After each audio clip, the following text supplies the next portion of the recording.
Valley. Fill in here, and we can do some rows too, if that's helpful.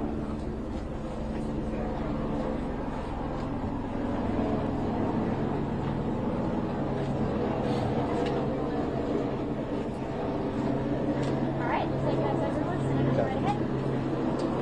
Well, good afternoon, everybody. It's great for Senator Cruz and I to be back in the great state of Texas, and particularly in the beautiful, vibrant, and exciting Rio Grande Valley.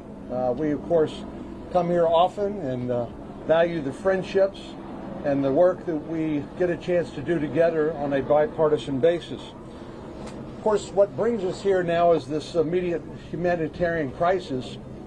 The Border Patrol and Health and Human Services, all the government officials tell us they are doing the best they can, but they're being overwhelmed by sheer numbers. And the smugglers and the cartels are doing this on purpose because they know getting paid by the head for as many people as they can get into the country, covering Border Patrol up with children to take care of, taking them off the front line presents an opportunity for them to smuggle drugs, methamphetamine, heroin, and fentanyl into the United States. So we thought it was really important to be able to bring our colleagues from the Senate who are not from border states, who don't get to come here as often as Senator Cruz and I do, to show them this great region. And it's been a wonderful day. We got here last night, had a chance to go out on some nighttime operations with the Border Patrol. But it's great to welcome them. But here's the bottom line. The Border Patrol and Health and Human Services and the non-governmental organizations that are struggling to deal with this flood of humanity tell us they cannot get ahead of this flood of humanity without policy changes in Washington, D.C. The smugglers, the drug runners, they understand our laws and they know how to exploit them to their benefit. So ending catch and release, making sure people with legitimate claims get to present them to an immigration judge, I think should be a priority. And then perhaps we can begin to look at other parts of our broken immigration system. But I'm very proud of the fact that we had such an enthusiastic turnout among all these great colleagues in the United States Senate. I'm glad they're here. I think you'll hear from them. They had a great educational experience. Let me turn it over to my colleague and friend, Senator Cruz. Thank you, John. It is great to be back in the Rio Grande Valley. It is terrific that John and I were able to bring 18 senators down to Texas, down to the Valley, to see firsthand the crisis that is unfolding here. All of us today witnessed the Biden cages. What is occurring here on the border is heartbreaking, and it is a tragedy. You know, as we stand by the banks of the Rio Grande, we have an army of TV cameras here. It is striking that not a single one of these cameras is allowed in the Donna facility. We requested that media accompany us in the facility. The Biden administration said no. The Trump administration had allowed media inside facilities like that. The Obama administration had allowed media inside facilities like that. The George W. Bush administration had. The Bill Clinton administration had. But the Biden administration wants to hide what is going on here. Not only that, but a number of us took pictures and took videos because the American people have a right to know what is happening here. And the Biden administration sent down political handlers to try to keep silent, to try to keep the American people not knowing what's going on. The Donna facility is a giant tent city built with a capacity of 250. It has nearly 4,000 people in it. We saw cages after cages after cages of little girls, of little boys, lying side by side, touching each other, covered with reflective emergency blankets. There was no 6-foot space. There was no 3-foot space. There wasn't a 3-inch space between the children lined up one after the other after the other. And children as young as infants. We saw playpens with infants and toddlers playing. We also saw a group of children who just today tested positive for COVID-19. The Donna facility alone reports roughly 10% of the individuals being held there are testing positive for COVID-19. rates dramatically higher than the U.S. population, and the Biden administration is taking people who are testing positive for COVID-19 and locking them in cages side by side. This is inhumane, it is wrong, and it is the direct consequence of policy decisions by the Biden administration to stop building the wall, to return to catch and release, and to end the stay in Mexico policy. A number of us are releasing those photographs and releasing those videos so the American people can see what's happening here. This needs to stop. It is a crisis, it is a tragedy, and it is a man-made crisis. This was avoidable, this was preventable, and regardless of your party, Republican or Democrat, you should look at what's going on here and say enough is enough, this must stop. John. Okay, thanks, Ted. Well, I want to thank Ted and John for making this trip available to the rest of us. It was incredibly informative, incredibly instructive, very sobering, and as Ted said, I think really preventable. This shouldn't have happened, and I think one of the lessons we learned is that if you don't build it, they will come.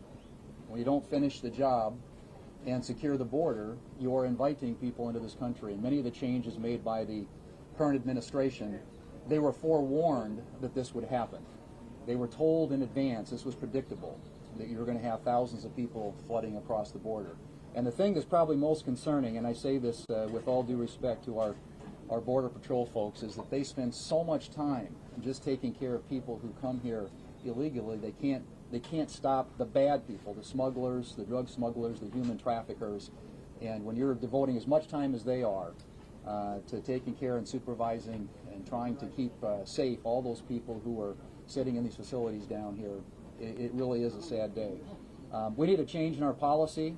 I am grateful to the Border Patrol for just the tremendous job that they do.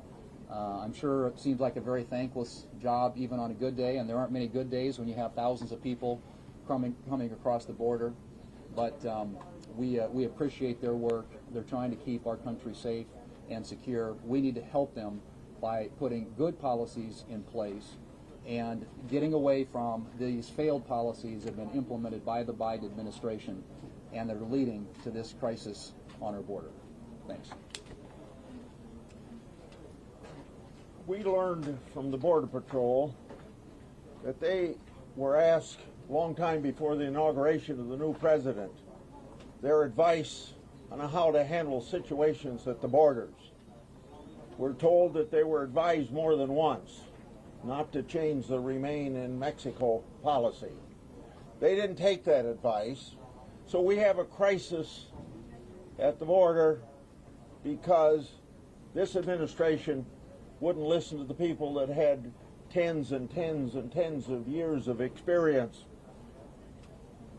with the problems here at the border. So this crisis is because this administration would not listen to good advice. And it's become a national security problem, a law enforcement problem, a humanitarian problem, and a lot of other things as well. And yet, they want an immigration bill passed. How can you pass an immigration bill when you have an open border? If they want to accomplish anything on immigration and I want to help them, it would be secure the border. You got to stop the bleeding before you can take care of the problem. Thank you. I'm John Barrasso, Senator from the state of Wyoming. We came here for a number of reasons. Number one, we wanted to thank the Border Patrol for the job they do every day and every night. We met with them last night and went on midnight patrol with them. They told us their job got a lot harder on January 20th, the day that Joe Biden became president of the United States. As we were with them last night in the darkness across the river, we could see the traffickers and the coyotes and the smugglers on the other side of the river with their bright lights, almost as bright as that television light right there. And they were taunting our border agents, saying, "You cannot stop us now." That's what our agents are up against as a result of the policies of the Biden administration. Today we went to the Donna facility, and what we saw were young people crammed in like sardines, something none of us would want for any of our own children. And as we tried and did video what was happening there to share with the country and the world, the Biden administration censors tried to stop us. Yesterday, President Biden held a press conference, and he said that the great majority of families who come here illegally are being sent back. That's not true, and either he doesn't know it or won't admit it to the American people. The Border Patrol will tell you it's not true. The senators who are here today will tell you it's not true. The men and women in the field will tell you it's not true. It's time to let the press in to see what is happening and the tragedy that this administration has brought on to our nation.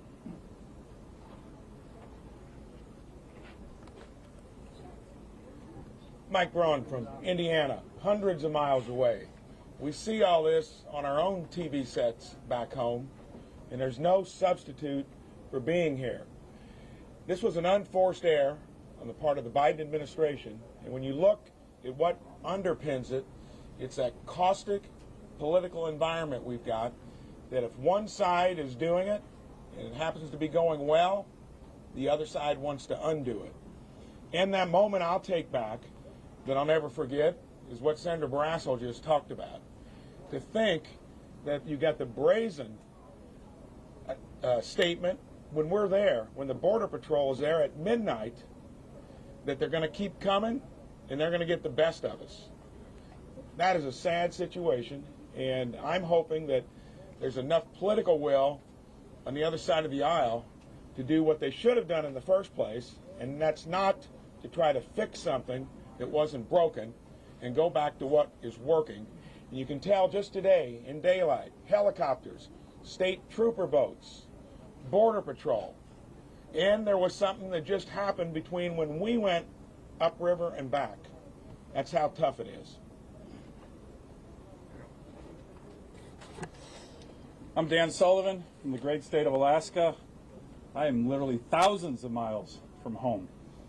But this is important to my state for a whole host of reasons. The number one thing I've taken out of this trip, and I want to thank Ted Cruz and John Cornyn again, is the President of the United States and the Vice President of the United States need to do what we just did.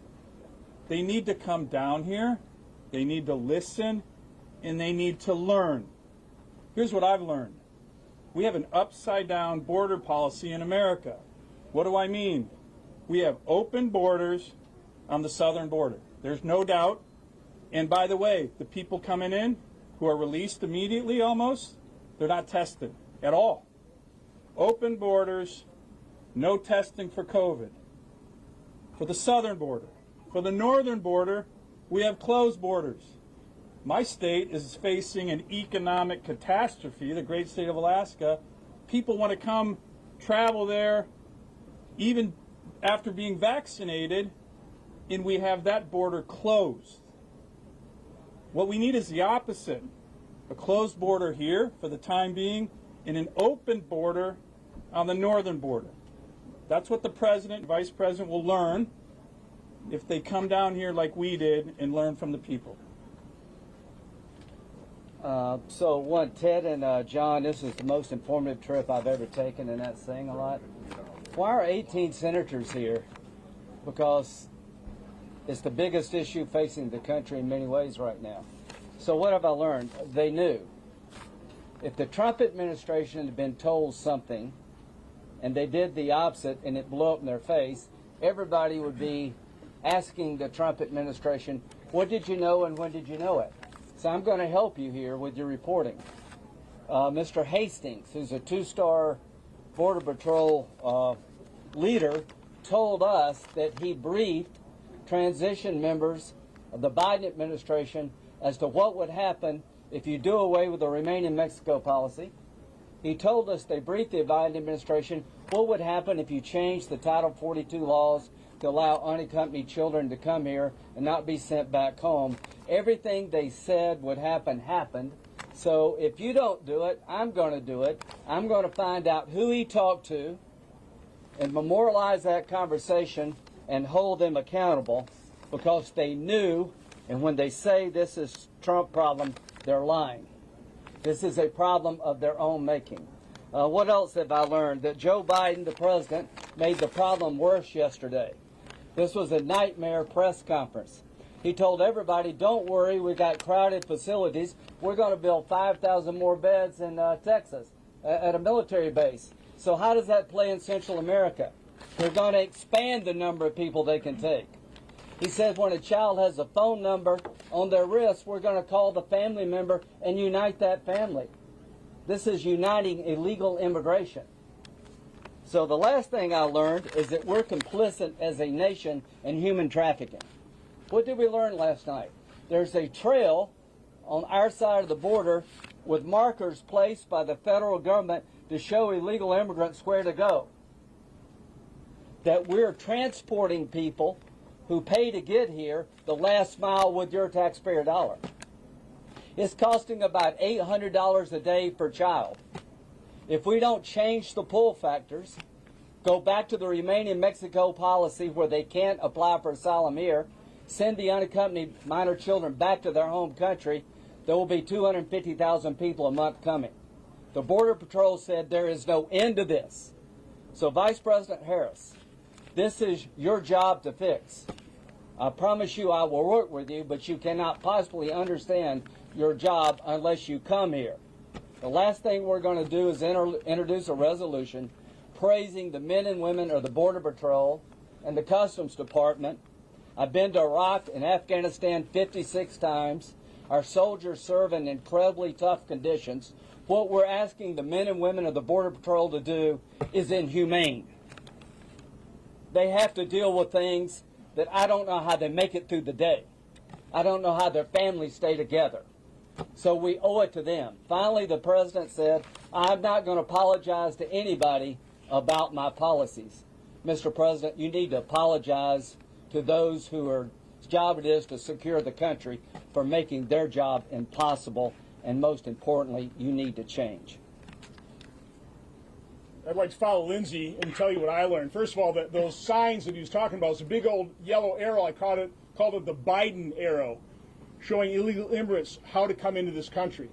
But I've been down the border a number of times during multiple surges, 2015, 2018, 2019. Back in 2018, 2019, the big issue was we didn't have the facilities. We were overwhelmed, and so we couldn't follow the law and release unaccompanied children into the hands of HHS within 72 hours. It was taking 7 days, sometimes 10 days, and that was a big issue. And we were all wondering, how could we solve that problem?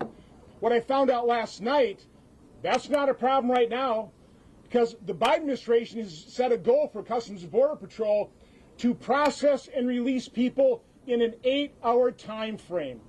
8 hours. That's not even a speed bump. It's a go slow zone on a path to illegal entry into this country. And it's facilitating untold inhumanity. I came here a little bit late. I don't know that anybody mentioned the fact that we had to slow down because there was a dead body in the water just upstream here. There's nothing humane about that treatment. Nothing whatsoever. My final point is because Vice President Harris served on my committee. I saw how she asked questions of federal law enforcement, these people that we do need to thank, and thank their families for their service and sacrifice. She was never interested in securing the border. Instead, what she did is she actually compared a federal law enforcement agency, ICE, to the Ku Klux Klan. Now, that is the person President Biden has put in charge of solving this problem. How can you do that when you have to rely on the brave men and women of federal law enforcement? You're putting in charge of the effort. Somebody who has compared your efforts to the Ku Klux Klan. I just don't get it. This is so sad coming down here. Before I came down, somebody asked me, what do you expect to see? I said I expect to experience deja vu. I did to a certain extent, but I saw something far, far worse. This is sad. This is depressing. This didn't have to happen. This is a self-inflicted wound on our nation, and I just do not believe the Biden administration is up to the task of fixing it unless they completely change stripes here. This is sad. This is a tragedy. There's a word for what's happening at our border. It's insanity. Every day, thousands of migrants are racing towards our border.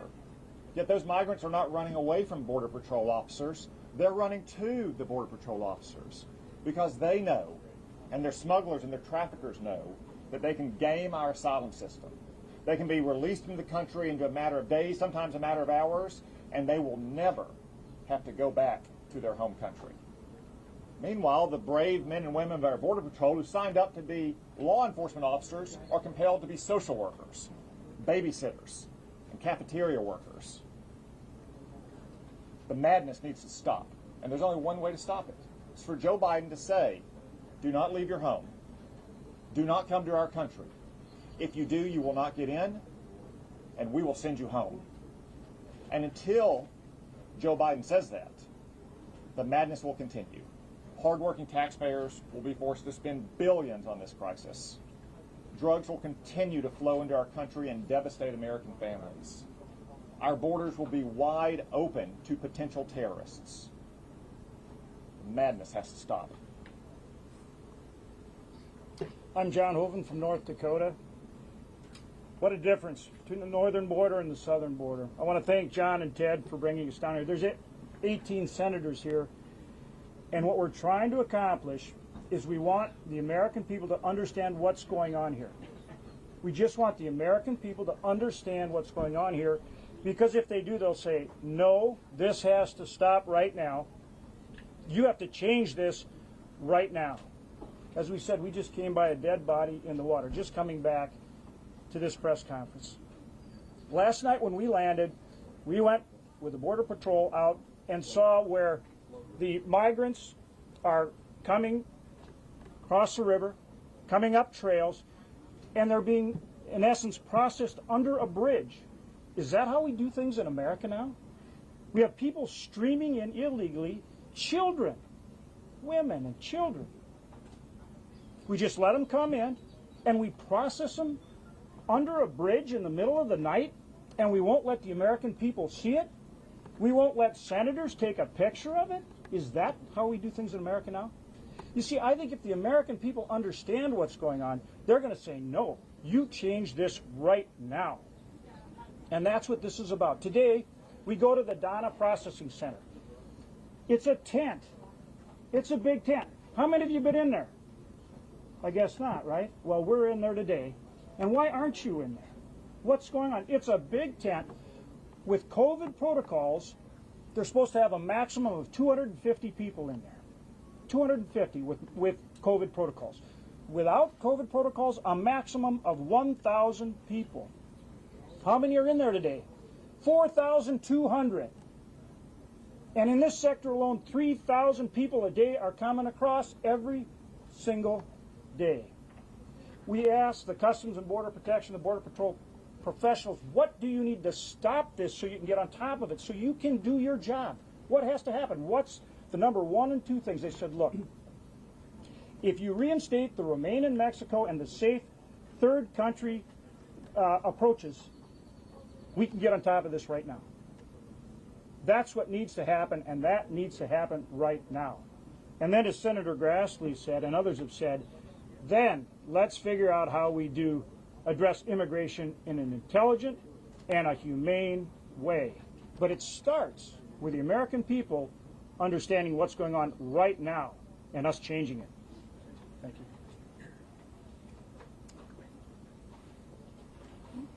you. I'm Cindy Hyde-Smith from Mississippi, and the men you see behind me, they're here to help us solve a problem. I'm here to help us solve a problem. We have talked to these Border Patrols, and they have told us how overwhelmed they are, how overcapacitated they are. These guys have a hard job, and you know, they were just beginning to get a little relief before these policies changed. They were just about to be able to say we've got a handle on most of this just before these policies changed. I'm a mother. I have a daughter. And after visiting where these kids are being kept that are close to my daughter's age, the stories we are hearing are beyond horrifying that's happening to these young girls. We have a job to do. We've got to go back to D.C. Not only do we have to save this border, we've got to save this country.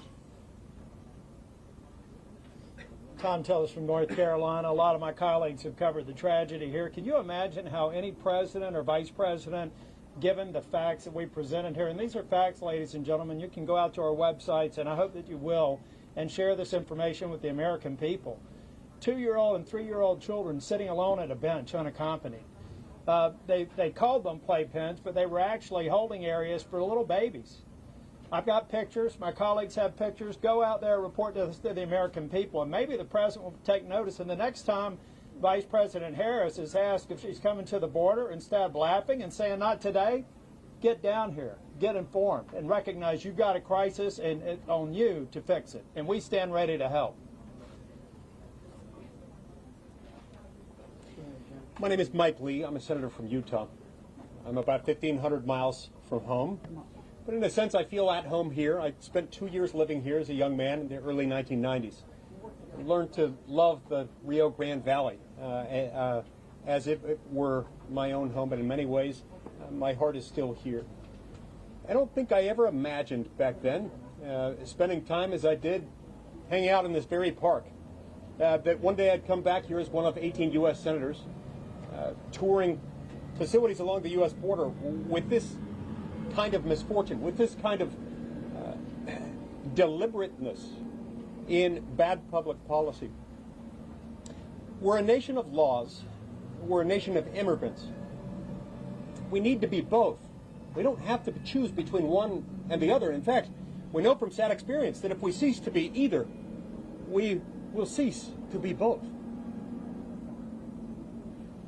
It was a tragically moving experience, one that I hope each and every one of you, as members of the news media, will have, as painful as it is, to have the visits that we've had over the last 18 hours with the poor men, women, and children, especially women and children who have come across, who have been trafficked, 30% of whom are estimated to have been subjected to sexual assault in the journey.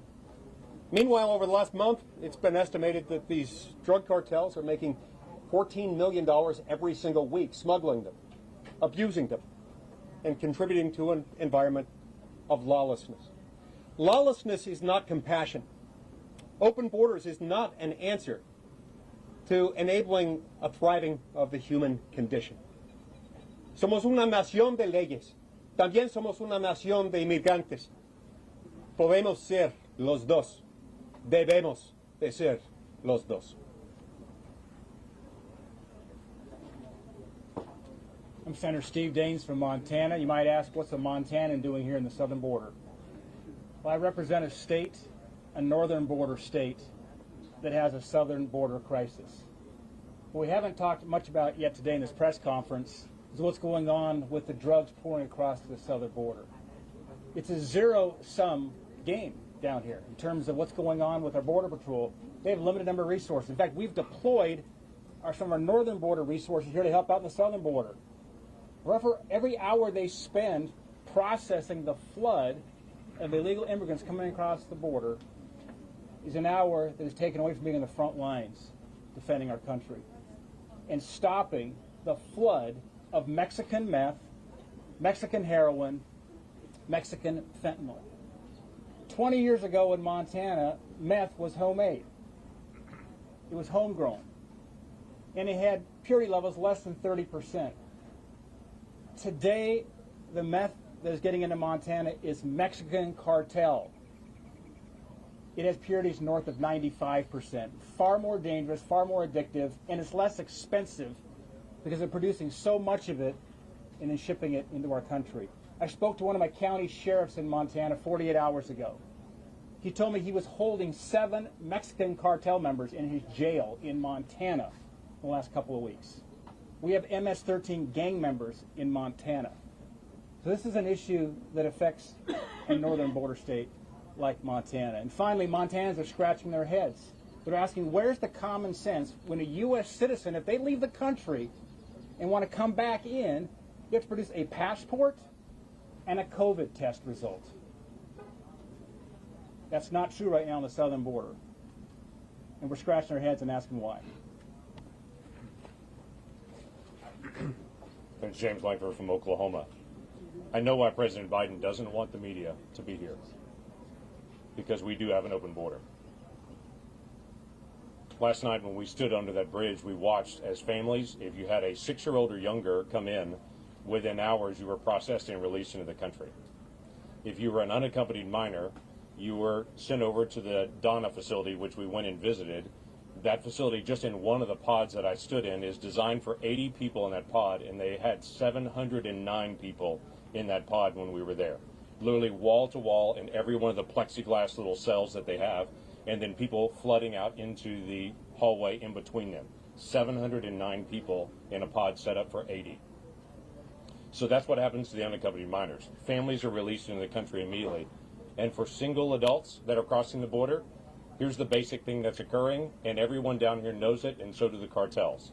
They'll release 100 or more adults to be able to go one direction, while 100 or more children and families go a different direction. They turn themselves in, which means Border Patrol has to move to that spot, leaving the rest of the border open for adults with criminal records and others to be able to come across.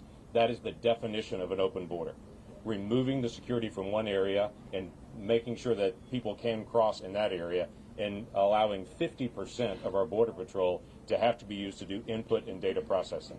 To be able to come and see this wall under construction and to see what wall construction stopping really looks like. Open gates with no power on it, so farmers can't come back and forth. Open gates where they have to actually station somebody from the Border Patrol just to be able to sit at that gate. Haven't put in the technology, no cameras, no lights, no ground sensing technology, and worst of all of it, the area where the levee that protects all these cities and communities, the levee is taken down to be able to start putting in the concrete levee, and for more than 10 miles, those areas are now unprotected with no levee at all. So now we have a hazard this fall when the rainy season comes in this area, and the possibility of a hurricane, because construction on the wall is stopped, which means construction on the levee has also stopped as well. This is nonsensical what we're seeing in policy, and we saw none of this just 3 months ago. None of this flood was occurring at that time. None of the problems with construction were happening at that time, and we did not see the humanitarian crisis happening at that time. This is something that needs to be addressed and can be addressed by President Biden, but it was very clear when we got here, there's a reason why he doesn't want the press to be here.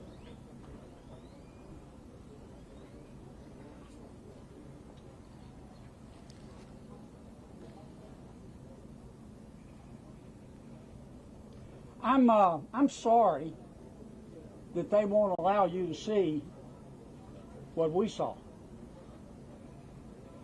I'm not sure there are words in English to describe it. If you talk to the Border Patrol agents, those women and men will tell you that what President Biden is doing is bone deep down to the marrow stupid. They want to go back to the border practices and the border security that existed on the day that President Biden was inaugurated. Now, President Biden and Vice President Harris need to come down here. I don't mean any disrespect, and I'm not trying to tell them how to do their jobs, but they need to come down here.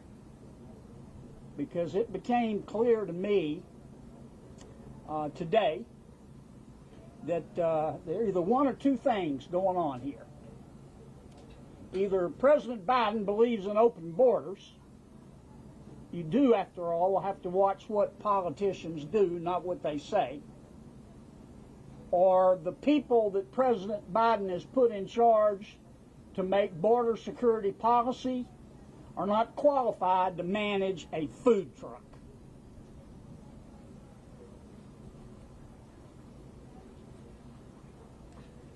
Thank you very much. Coach Tommy Tuberville from state of Alabama. Spent a lot of time down here recruiting the Rio Grande Valley as a football coach. I've seen things happen down here for years. I'm just an American. I believe in this country. I can put one word to this. I'm embarrassed. I'm embarrassed for the taxpayers of this country, what I've seen the last 24 hours. It brings tears to your eyes to see what's happened. And let me tell you something, this ain't a Democrat or Republican problem. This is an American problem. For years, we've been kicking the can down the road as a federal government not taking care of this border, and we should have. We finally elected a president in Donald Trump because he got elected because he said he was going to fix it. And he was trying to fix it. And he was unelected. Now we've had a guy come in that's changed it all. Border Patrol says, just give us a game plan. Don't do anything. Please don't do anything until you tell us what you're going to do so we can prepare. They didn't give them any preparation. They changed it. And what a mess. What a complete mess. It is, like I said, it is embarrassing that we have let down the American taxpayer, we've let down the people of Mexico, and we've let down the people of South America, that we put them through this. And if we don't change it, folks, like you just heard from everybody here, I'm the last one. If we don't change it, it is going to get 10 times worse. You're going to have thousands of people die, and you're going to ruin a country that was built on loyalty, dedication, and compassion. But this country ain't strong enough to withstand what's getting ready to happen. They need to let y'all in so you can report it. And I hope to God y'all report what you see if they let you in. Thank you very much. Hell of a job, Pepperville. All right, we'll take a couple of questions.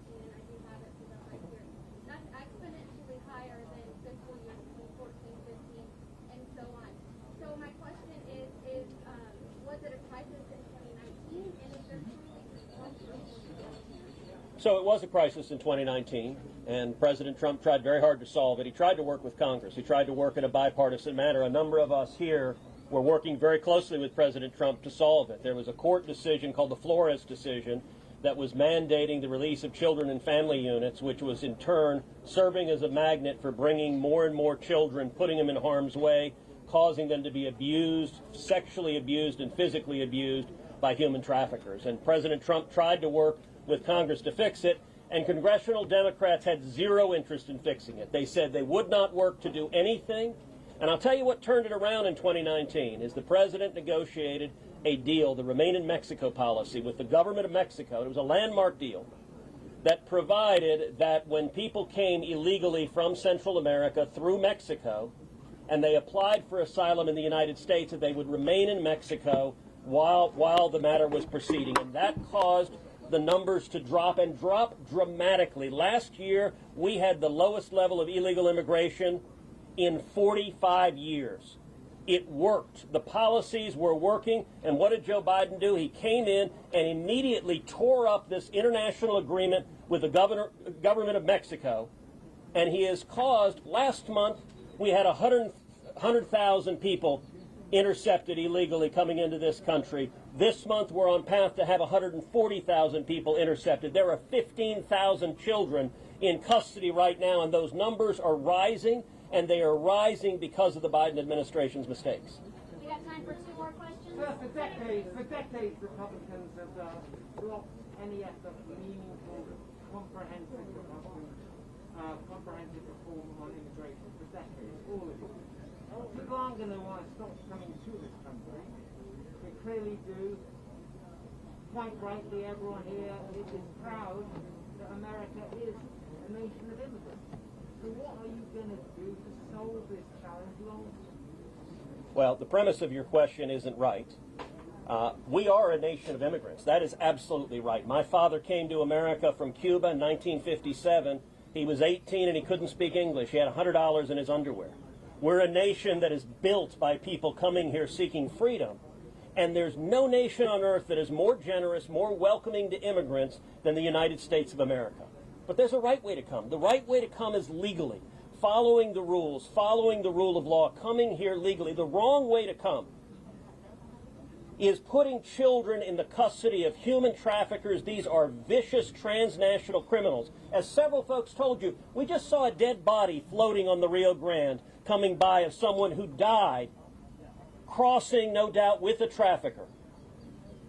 This is inhumane, what is going on, and the Democrats have made decisions. Joe Biden and the Biden administration have made decisions that are causing these people to suffer, and to do this in a pandemic is particularly irresponsible. In Harlingen, the illegal immigrants being released are testing positive for COVID-19 at a rate 7 times higher than the U.S. population. This makes no sense.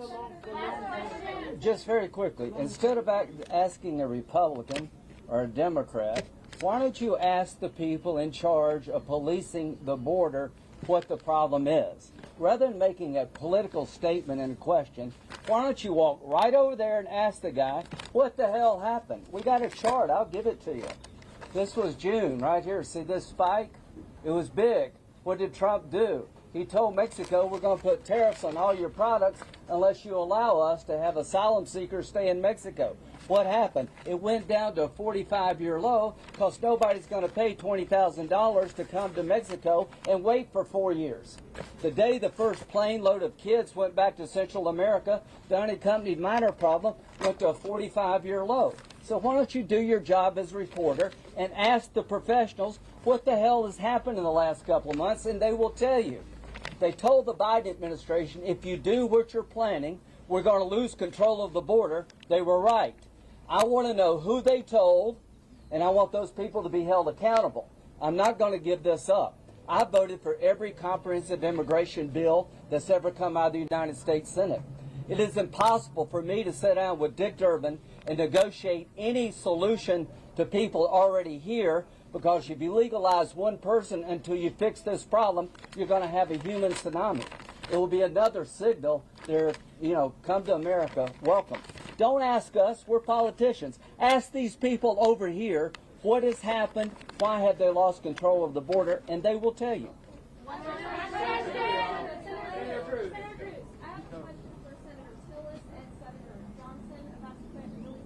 Go for it. Good. All right, Senator Johnson, Biden's transition team alleged that Trump admin delayed action on the migrant surge for months, even though it was warned about the problem from DHS and HHS. Johnson was the previous chair of the Senate Homeland Security Committee. Did he hear about this warning, and should Trump not assume some responsibility for the crisis? I missed the first part of your question. Sure. Biden's transition team alleged the Trump admin delayed action on the migrant surge for months, even though it was warned. So my question is, did he Lindsay, hear give me my graph. Did he hear about this warning, and should Trump not assume some responsibility for the crisis? Why don't you ask the people who did the briefing? Yeah, so let me, first of all, I really don't even understand the premise of your question. I've been working on this chart for a couple of years. It shows cause and effect. I will send it to all of your offices. And again, the fact of the matter is yes, there's a huge surge for a number of reasons. Deferred action on childhood arrivals. You had the Flores reinterpretation where it applied to not only unaccompanied children, but accompanied children. There are a number of things that caused this crisis, and then President Trump and his administration fixed the problem. That's the point we're trying to make. And rather than following those policies where we basically had this under control so we could take the next step, we were controlling the border, we could finish the fence. We were so close to taking that first step of having a secure border so we could address comprehensive immigration reform. Instead, President Biden ignored the advice of professionals, blew up all of these reforms, and now we've got this crisis, which is far worse today than it was even in 2019. We've had a day of over 6,000 people. 6,000 people. That's more than a caravan. That's a large caravan per day. How do you handle that? Put yourself in the men and women's shoes here that have to deal with this. How do you handle 6,000 people a day? Come on, it's a crisis. Yeah. Hold up a second. You can finish. Hold up. Is it now time to pursue a more comprehensive? I know you're co-sponsoring the Secure and Protect Act. If you think we should do a more comprehensive immigration reform. Well, absolutely, but the table stakes are here. Exactly what Lindsay said. The reason that President Trump did have a crisis, to the first question asked, created by a court decision, he fixed it. What we just had a meeting just last week with Democrat members. Lindsay and I were there and other members. And we said, if you want to talk about immigration reform, we're prepared to. We have a crisis at the border. We have to understand, again, listening to what the folks on the ground are telling us and making sure that we have policies that secure this border. You cannot possibly have a credible immigration reform proposal in Congress until you fix this crisis down here. Thank you all. Senator, hold on a sec. Senator Cruz and I are enormously grateful to all of our colleagues who came down here with us about 18 hours ago, and you've heard their remarks and answered your questions. Many of them have to catch an airplane to leave, but some of them may be able to hang around, so you might be able to catch them on a one-to-one basis. But thank you all for coming. Appreciate it. Thank you, press.